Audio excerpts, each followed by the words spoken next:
Isang linggo bago ang undas, minabuti na ng mag-anak na ito na linisan at pinturahan ang mga puntod ng kanilang mahal sa buhay dito sa pampublikong sementeryo sa Naga City. Mas mainam daw kasi na mauna para maiwasan ng siksikan sa araw ng undas. Ngunyan nagpaunra baga na na masaldang.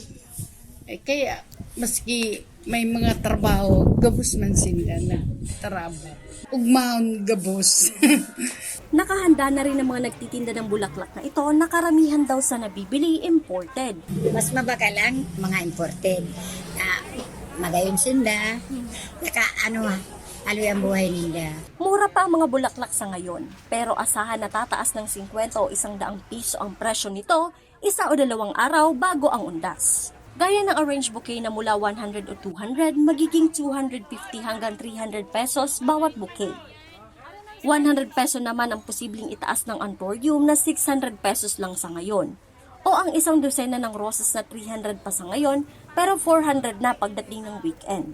Sa mga nais makamura, lalo kung bultuhan ang bibilhin, marami ring pagpipilian ang Pacol Flower Farm. Nasa 7 variety, may regata maroon po, regata pink, regata white, may wonder white po, may cotabato, may jaguar po.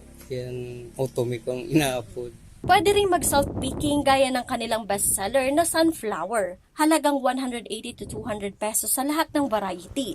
Mag-bundle, kilo o dosena pa man. Ayon kay Tatay Jovito, marami sa mga flower farmer ang nalugi dahil sa nagdaang pandemya. Pero umaasa siya ngayon na unti-unti nang makakabangon muli. Marge Serico, CSN.